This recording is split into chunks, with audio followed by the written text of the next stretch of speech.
집은 있는데 통장 잔고를 보면 숨이 턱 막히는 분들이 있어요. 아프면 병원부터 가야 하는데 카드 결제창 앞에서 손이 떨립니다. 반대로 통장에 현금이 조금이라도 넉넉하면 같은 통증도 덜 무섭다고들 하죠. 그런데 더 무서운 건 따로 있습니다. 75세는 몸이 변하는 속도가 빨라지는 나이입니다. 오늘은 괜찮다가도 내일은 입원이 되고 며칠 사이에 생활 리듬이 무너질 수 있어요. 그래서 오늘 이야기의 핵심은 딱 하나입니다. 75세가 되면 통장에 얼마가 있어야 마음이 덜 흔들리는가. 부동산이든 연금이든 다 좋지만 결국 내 손에 바로 잡히는 돈이 있어야 삶이 내 뜻대로 굴러갑니다. 이제부터 75세의 돈을 통장으로 바꾸는 방법, 그리고 통장에 꼭 있어야 할 금액의 현실적인 기준을 장 선생과 함께 잡아보겠습니다. 시작하기 전 구독과 좋아요를 눌러주시면 제가 큰 힘을 얻습니다. 사람들은 흔히 노후를 이야기할 때 60대, 70대, 80대 등으로 묶습니다. 75세는 단순히 나이가 아니라 삶의 속도가 바뀌는 경계선에 가깝습니다.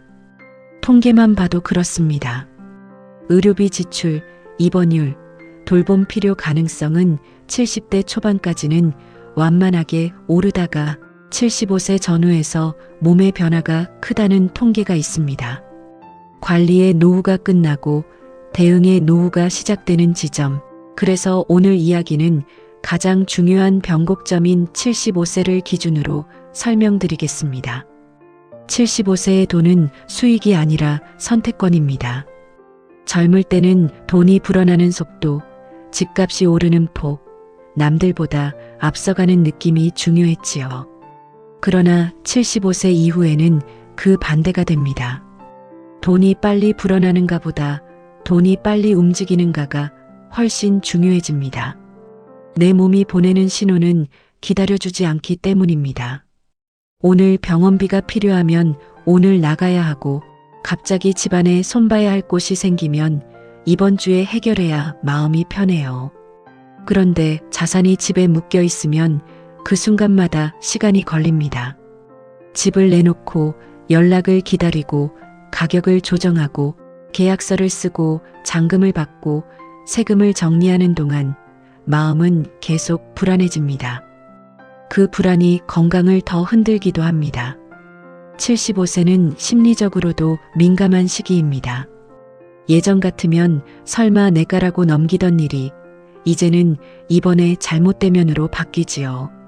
그러니 통장 잔고는 숫자이면서 동시에 마음의 안전장치입니다. 돈이 많아서가 아니라 내가 통제할 수 있다는 느낌 때문에 그렇습니다.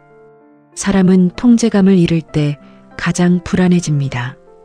내가 내 삶의 운전대를 잡고 있다는 감각이 있어야 잠이 오고 밥맛이 돌아오고 사람도 만나게 됩니다. 그래서 통장에 있는 현금은 단순한 돈이 아니라 생활의 리듬을 지키는 장치입니다. 그렇다면 부동산은 무조건 나쁜가요? 그렇지 않습니다. 내 집은 삶의 기반이고 임대 수입이 꾸준하다면 그 자체로 훌륭한 현금 흐름이 됩니다. 다만 75세에 중요한 건 부동산의 크기가 아니라 부동산이 내 생활비를 얼마나 대신해 주는가입니다. 세입자가 안정적으로 오래 살고 공실 위험이 낮고 수리비가 과하지 않다면 그 부동산은 현금처럼 작동합니다.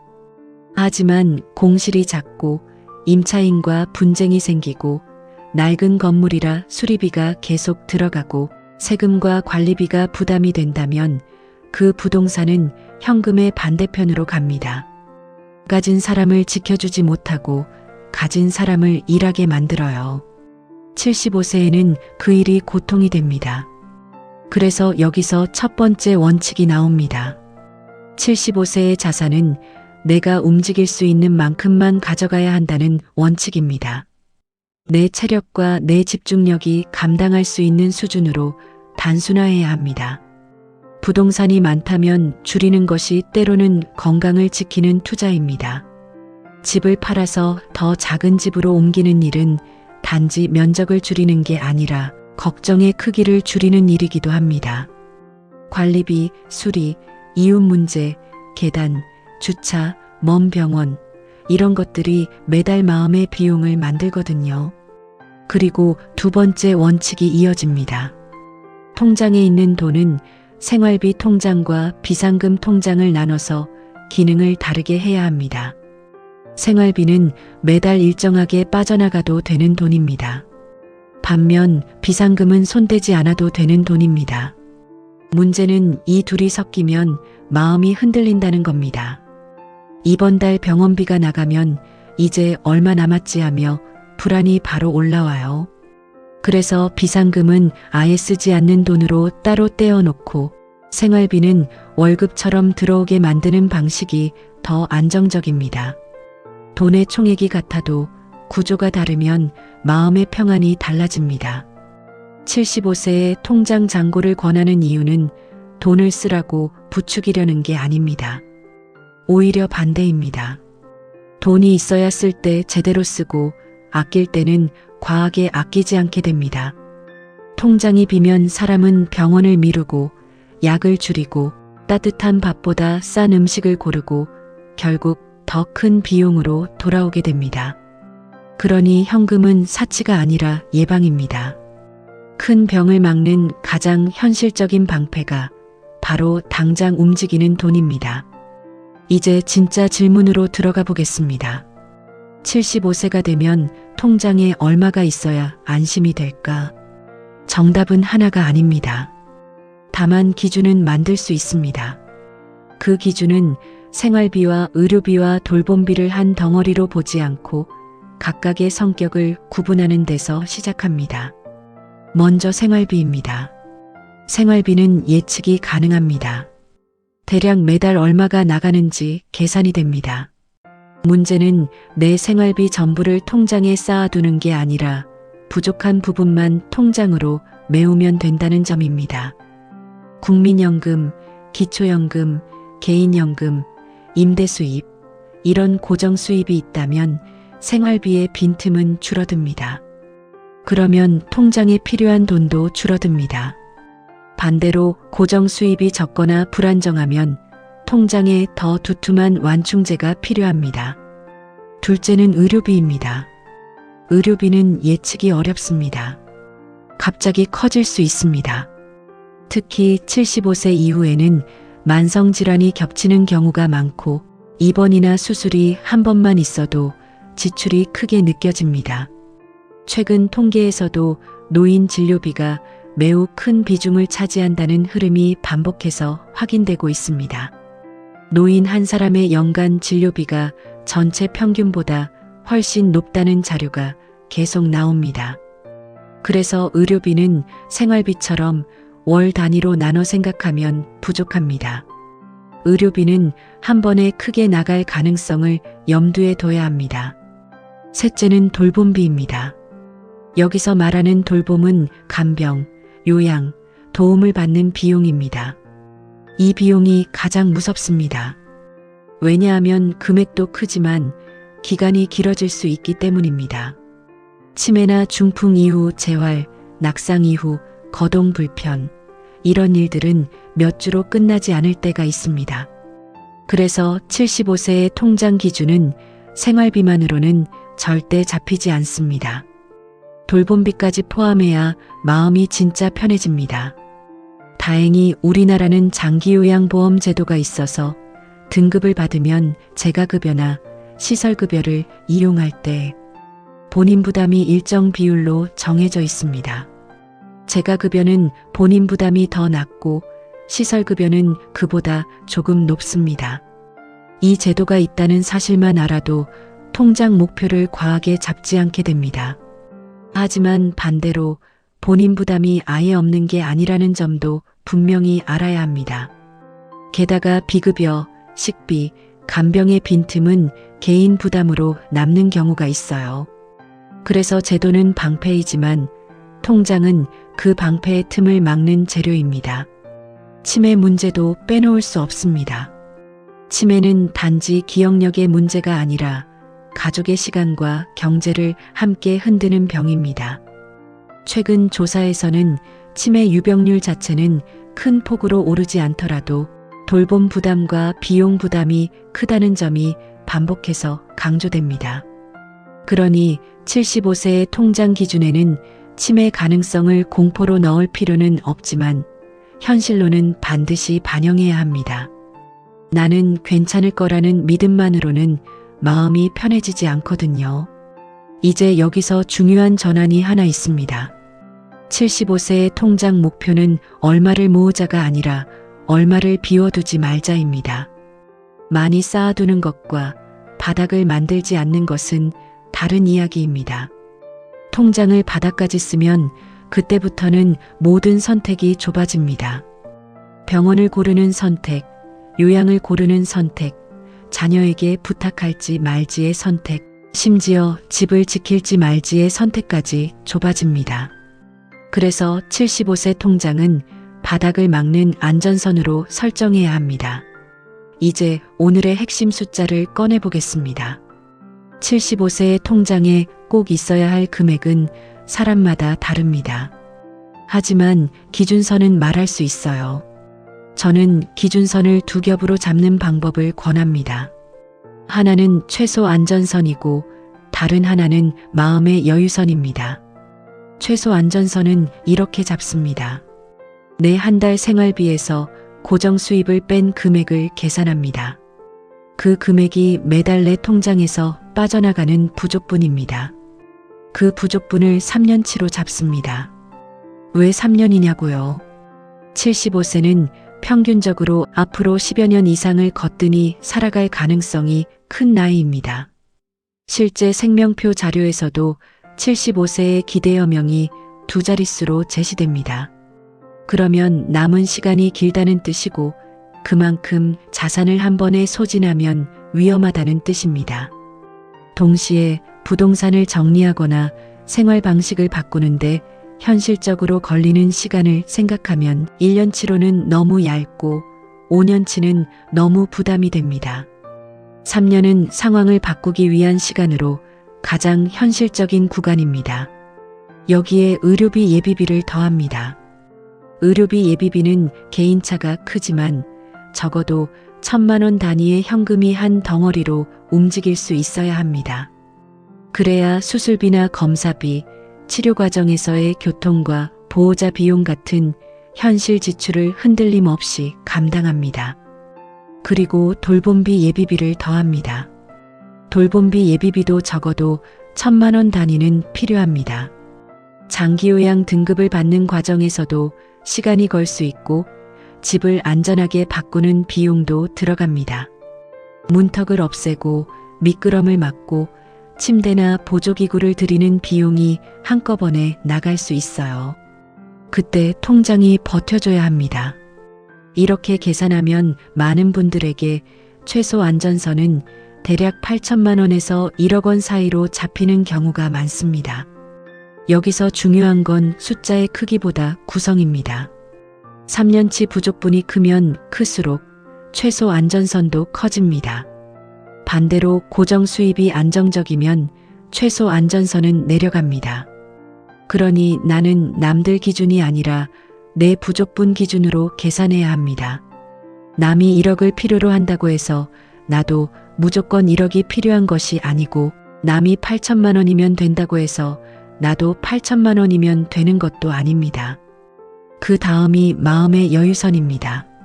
마음의 여유선은 내가 실수할 여지를 남겨두는 돈입니다.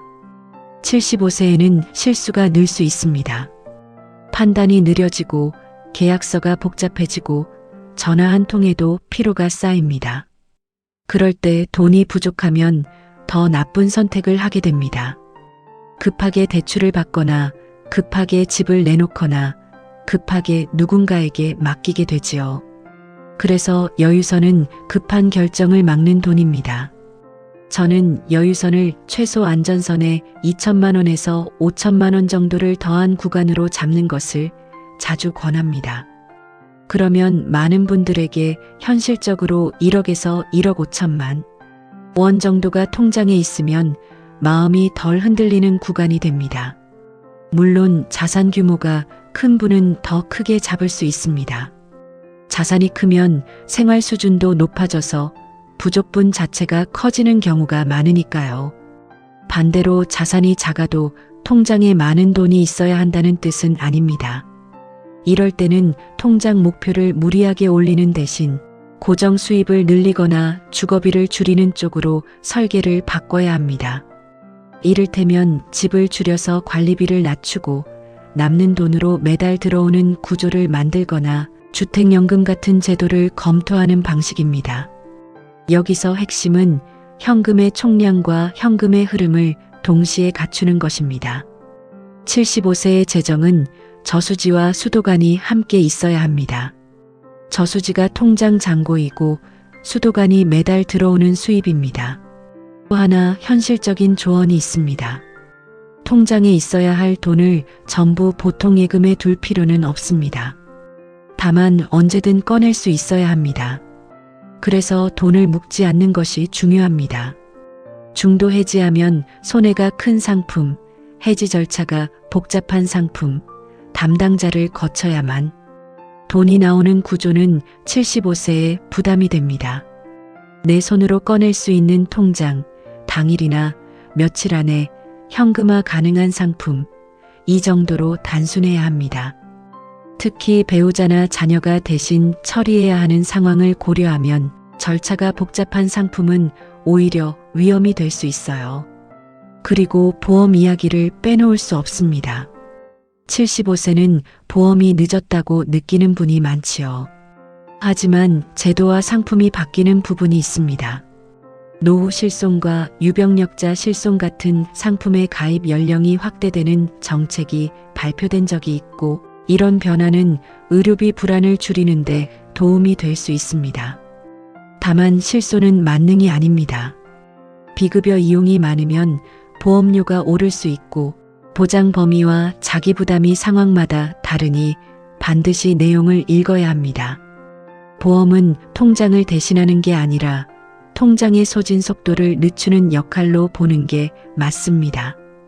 이제 부동산에서 현금으로 옮겨오는 이야기로 가보겠습니다. 많은 분들이 여기서 막힙니다. 집은 정서가 붙어 있고 자녀의 기대도 있고 세금 걱정도 있고 무엇보다 내가 집을 팔면 실패한 것처럼 보일까라는 마음이 남아 있습니다. 하지만 75세의 자산 정리는 실패가 아니라 전환입니다. 이 나이의 목표는 더 크게 만드는 게 아니라 더 안전하게 만드는 것이니까요. 첫째로 집을 정리할 때는 가격보다 속도가 중요해지는 순간이 있습니다. 물론 헐값에 팔라는 이야기가 아닙니다. 다만 내가 가격을 지키느라 시간을 잃는 동안 내 건강과 마음은 누가 지켜주나를 함께 생각해야 합니다. 집값은 오르내릴 수 있지만 내 몸의 시간은 되돌릴 수 없어요. 그래서 너무 오래 끌지 않는 계획이 필요합니다. 집이 팔리기 전까지는 통장에 현금을 더 두껍게 만들어두는 방식으로 시간을 사야 합니다. 둘째로 다운사이징은 돈보다 생활의 에너지를 살리는 선택일 때가 많습니다. 다운사이징이라는 뜻은 생활 규모를 줄여서 더 편하고 가볍게 산다는 뜻입니다. 삶을 좀 평수가 줄면 관리비가 줄고 청소가 쉬워지고 난방비가 줄고 엘리베이터와 병원 접근성이 좋아질 수 있습니다. 그 변화는 단지 비용 절감이 아니라 생활을 계속할 힘을 돌려주는 변화입니다. 그리고 남는 차익이 통장으로 들어오면 그 자체로 최소 안전선을 만들 수 있습니다. 이때 중요한 건 남는 돈을 한 번에 투자해서 불리는 욕심을 억제하는 것입니다. 75세는 큰 수익보다 작은 실수를 막는 것이 더 중요합니다. 큰 손실 한 번이 남은 삶의 방향을 바꿔버리니까요. 셋째로 임대용 부동산을 가진 분은 공실 위험과 수리 위험을 숫자로 적어보셔야 합니다. 공실이 한 달만 나도 수입이 끊기고 그 사이 관리비와 세금은 계속 나갑니다. 75세에는 그 변동성이 정신을 갉아먹습니다. 임대 수익이 꾸준하지 않다면 그 부동산은 연금처럼 작동하지 않습니다. 연금처럼 작동하지 않는 부동산을 억지로 쥐고 있으면 통장 잔고가 그 불안정성을 대신 떠안게 됩니다. 결국 통장이 마르는 속도가 빨라져요. 넷째로 가족과의 대화가 중요합니다. 75세의 자산은 상속 이전의 생활비입니다.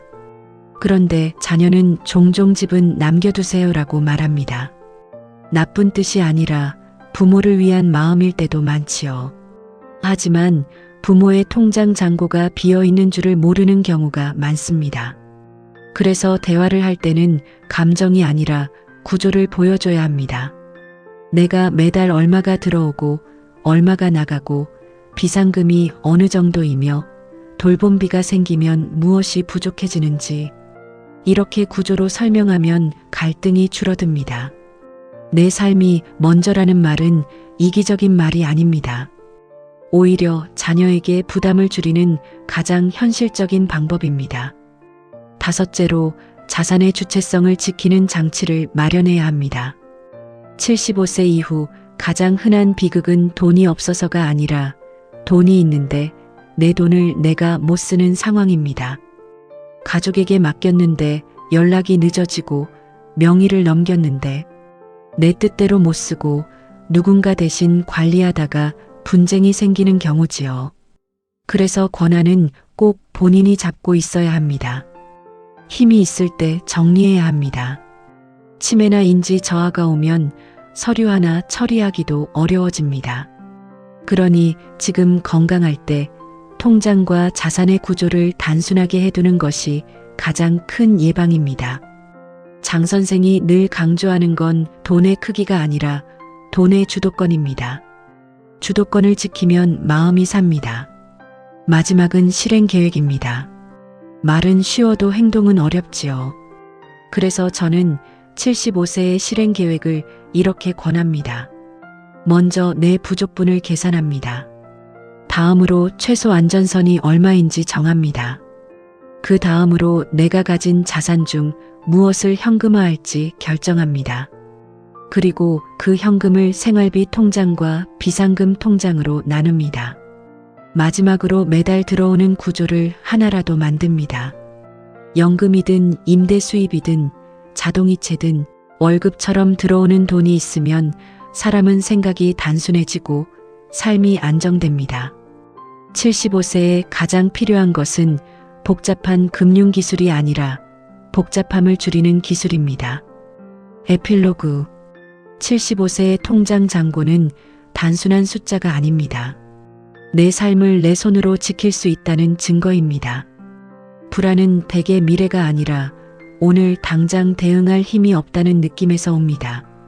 그래서 통장은 내일을 준비하는 도구이면서 오늘을 편안하게 만드는 도구입니다. 오늘 이야기의 결론을 다시 한 문장으로 정리해 보겠습니다. 75세에는 통장에 최소한 생활비 부족분, 3년치의 의료비 예비비와 돌봄비 예비비를 더한 금액이 있어야 마음이 덜 흔들립니다. 많은 분들에게 그 기준이 7천만 원에서 1억 원 사이로 잡히고 여유를 더하면 1억에서 1억 5천만 원 정도가 현실적인 구간이 됩니다. 하지만 그 숫자보다 더 중요한 건 나에게 맞게 계산하는 방식입니다. 내 생활비, 내 고정 수입, 내 건강 상태, 내 가족의 거리, 내 집의 관리 부담, 이 모든 것이 내 통장 기준을 바꿉니다. 그리고 마지막으로 한 가지, 돈을 남기기 위해 나를 줄이지 마세요. 장 선생이 생각하기엔 75세는 모으는 시기라기보다 지혜롭게 쓰면서 지키는 시기입니다. 병원을 미루지 않고 밥을 대충 때우지 않고 사람을 만나고 몸을 움직이고 그렇게 살기 위해 통장이 필요합니다. 돈이 삶을 지배하면 불행하지만 돈이 삶을 지켜주면 품격이 생깁니다. 오늘부터 통장 잔고를 보며 불안해하기보다 통장 구조를 바꾸는 쪽으로 한 걸음만 옮겨보세요. 그 한 걸음이 남은 시간을 훨씬 편안하게 만들어줄 겁니다. 장 선생의 도움이 되는 이야기를 자주 듣고 싶으시면 구독 버튼 눌러주시고 도움이 되셨다면 엄지척 좋아요도 함께 부탁드려요. 다음 시간까지 건강하시고 즐거운 모습으로 다시 뵈었으면 합니다.